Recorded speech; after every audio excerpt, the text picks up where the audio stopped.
chìa của Toyota Vios này 27, mở cửa lái này,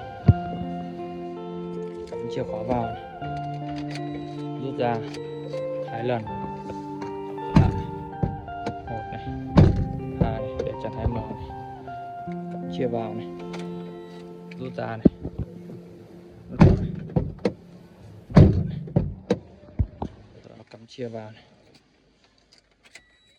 đóng cửa này, on chìa này, rồi tắt chìa này. Đó. Cửa là sẽ tự động nhảy này. Rồi bấm đồng thời cả hai nút này 5 giây này, sau lại bấm 5 giây nữa này.